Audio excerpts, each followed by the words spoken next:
Alhamdulillah. Alhamdulillahilladzi nahmaduhu wa nasta'inuhu wa nastaghfiruhu wa na'udzu billahi min sururi anfusina wa min sayyiati a'malina. Man yahdihillahu fala mudilla lahu wa man yudlil fala hadiya lahu. Asyhadu an la ilaha illallah wa asyhadu anna Muhammadan abduhu wa rasuluh.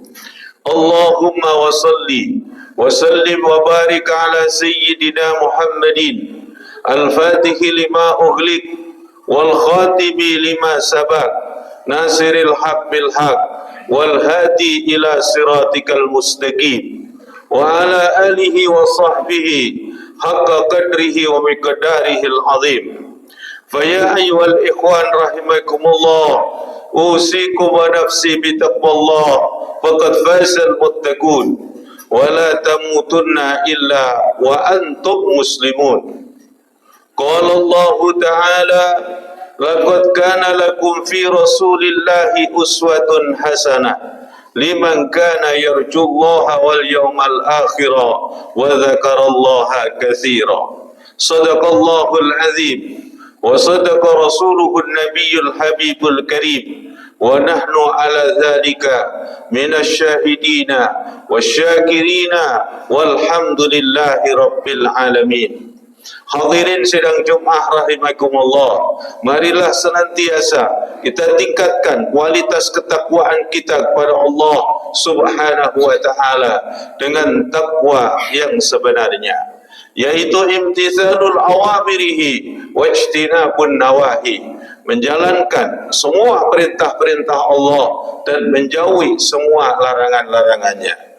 Jikalau kita insanul mukmin, umat Nabi Muhammad, umat yang terbaik di antara umat yang telah dihidupkan dalam kehidupan dunia ini, mampu melaksanakan akan perintah-perintah Allah, mampu menjauhi akan larangan-larangan Allah, itulah hakikat takwa kepada Allah.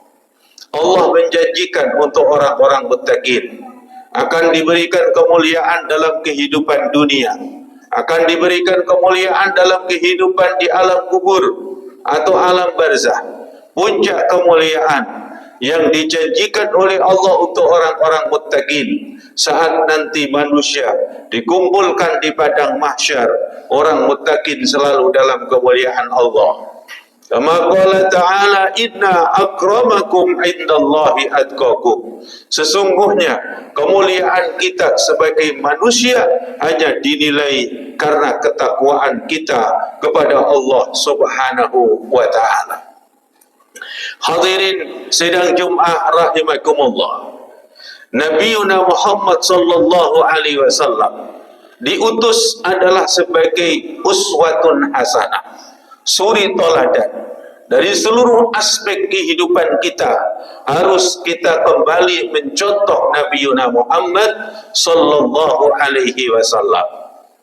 Bagaimana gambaran kehidupan Nabiuna Muhammad dan orang-orang yang saat itu bersama dengan Nabi Muhammad sallallahu alaihi wasallam, yang harus kita jadikan uswah dalam kehidupan kita.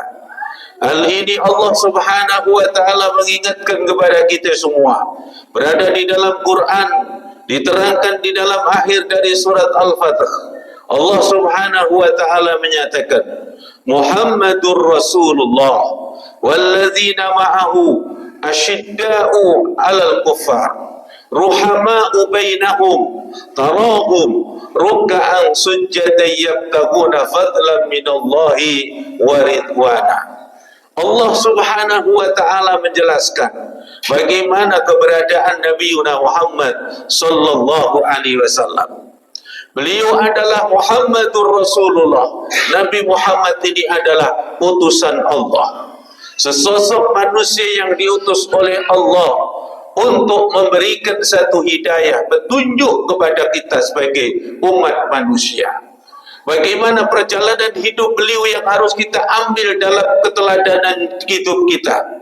Beliau dinyatakan adalah sifat yang pertama yang ditampilkan oleh Nabi Muhammad sallallahu alaihi wasallam. Beliau adalah asyidda 'alal kufar, tegas terhadap orang-orang kafir. bagaimana maksud dari ketegasan beliau di dalam kehidupan beliau terhadap orang-orang kafir. Beliau hidup di satu tempat yang saat itu dikenal adalah dengan kehidupan manusia jahiliyah. Ya'buduna li ghairillah, mereka mengingkari Allah, bahkan mereka ibadah kepada selain Allah. Mereka ya'budunal asnam, mereka adalah menyembah kepada patung-patung. Bermacam-macam patung yang mereka disembah. Bahkan kerusakan-kerusakan yang dilakukan oleh manusia pada saat itu begitu rusaknya. Mereka melakukan perzinaan, mereka melakukan perjudian, bahkan mereka membunuh putri-putrinya sendiri. Ini adalah kerusakan yang terjadi di dalam kehidupan masa Nabiuna Muhammad sallallahu alaihi wasallam. Beliau asyiddah alal kufar, tegas terhadap kafir. Hidup di tengah-tengah orang kafir, hidup di tengah-tengah orang-orang musyrik, hidup di tengah-tengah orang-orang ahlul maksiat, tapi sedikit pun Nabiuna Muhammad tidak pernah terbawa dengan kehidupan mereka. Itu yang dimaksudkan adalah asyiddah alal kufar.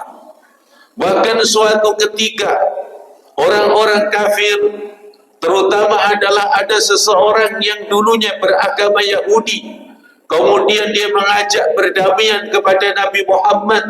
Dia ingin untuk mensyiarkan ajaran-ajaran Yahudi yang dikenal adalah Yaumas Sabat, yaitu di hari Sabtu.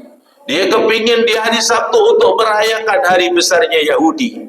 Kemudian di hari Jumat pun dia akan menghidupkan nilai-nilai syariat yang dimiliki oleh umat Islam. Saat mereka Yahudi yang bernama Abdullah bin Salam ini kepingin mengajak syiar tentang agama Yahudi, kemudian bagaimana ketegasan yang Allah berikan kepada Nabi Muhammad untuk bersikap kepada Abdullah bin Salam. Diturunkan satu ayat.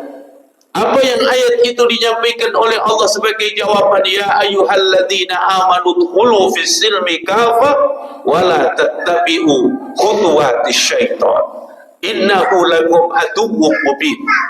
Wahai orang-orang yang beriman, masuklah kepada Islam secara kafah. Wa la tattabi'u khutuwatis syaitan innahu lakum aduwwun mubin. Bahwa Allah langsung memberikan jawaban untuk Nabi Muhammad agar bersikap tegas. Tidak sama sekali ada kompromi dengan Abdullah bin Salam untuk mensyiarkan hari Sabtu yang dimiliki oleh kaum Yahudi. Bahkan ada kisah yang lain di mana ketegasan Nabiuna Muhammad terhadap orang-orang kafir. Di saat orang-orang kafir berkumpul bersama-sama, kemudian menghadap kepada Nabi, memberikan sebuah tawaran damai, ingin mereka dalam 1 tahun mau ikut kepada Nabi Muhammad, yakni mengikuti ad-dinul Islam.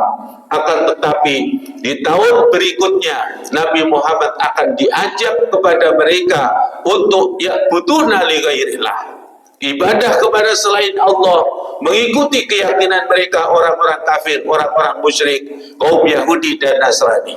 Saat itu juga Allah memberikan satu ketegasan untuk diberikan satu jawaban oleh Nabi Muhammad, maka diturunkanlah surat Al-Kafirun.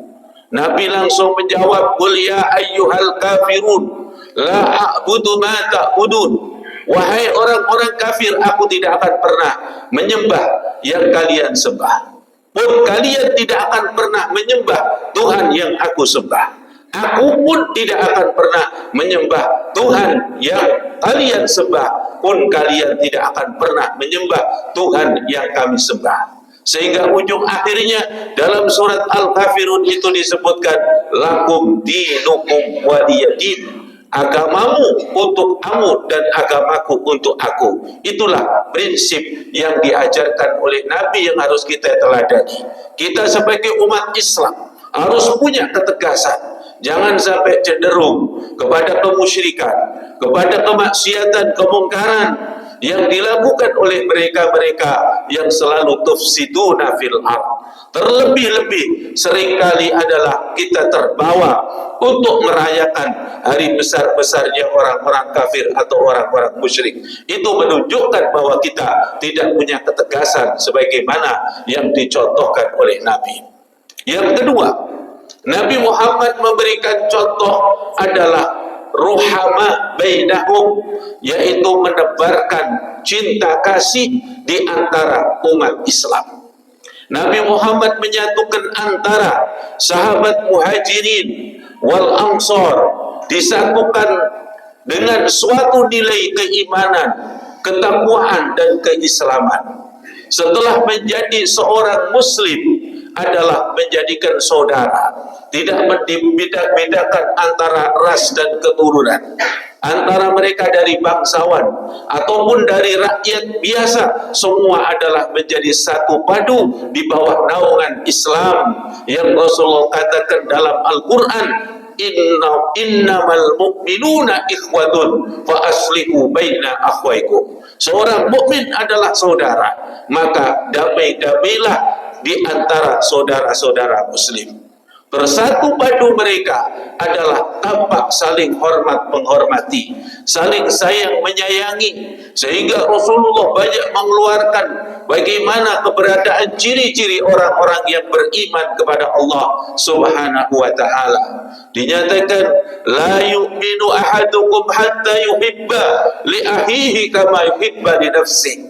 Tidak akan sempurna nilai keimanan kita sebelum kita mampu mencintai saudara-saudara kita, yakni seiman seagama, sebagaimana kita mencintai diri kita. Kemudian Nabi juga memberikan satu bukti keimanan kita. Bagaimana Rasulullah menyatakan, kita diperintahkan, man kana yu'minu billahi wal yaumil akhiri falyukrim jarahu, bahwa siapa menyatakan dirinya iman kepada Allah, iman kepada hari kiamat, maka muliakan tetangganya, terutama adalah kita sesama umat Islam. Ini yang dicontohkan Nabi. Yang kedua adalah ruhama bainahum. Kemudian yang ketiga yang dicontohkan oleh Nabi dan para sahabatnya di masa lalu, yang ketiga tarohum ruk'an sujadan yabtaguna fadlan minallahi wa ridwana. Terlihatlah mereka rukuk dan sujud bersama-sama di dalam memakmurkan rumah Allah, masjid-masjidnya, terutama pada saat itu adalah Masjid Nabawi. Mereka semua kompak bersatu padu untuk memenuhi panggilan Allah Subhanahu wa ta'ala, melaksanakan sholat 5 waktu bersama-sama. Bersama-sama di dalam menghidupkan syariatul Islam, menampakkan nilai-nilai keislaman mereka, sujud rukuk bersama-sama di dalam menghidupkan syariah. Bahkan baginda Nabi Muhammad sallallahu alaihi wasallam dinyatakan sepanjang hidupnya tidak akan pernah meninggalkan sholatul jamaah di dalam sholatil maktubah.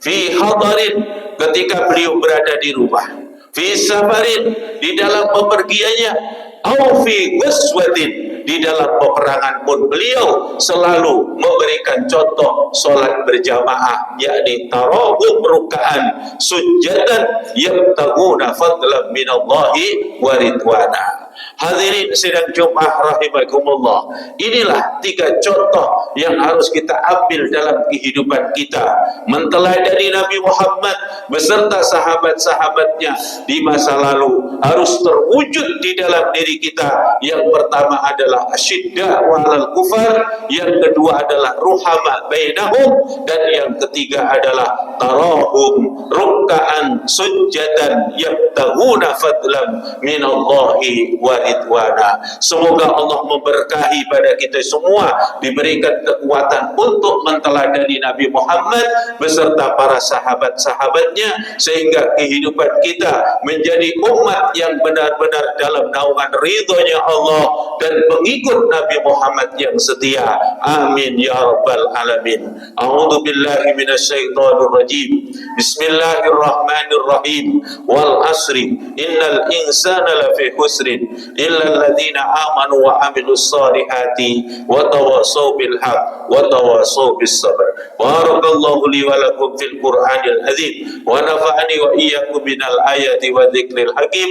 Taqabbala minni wa minkum tilawatahu innahu huwas samiul alim.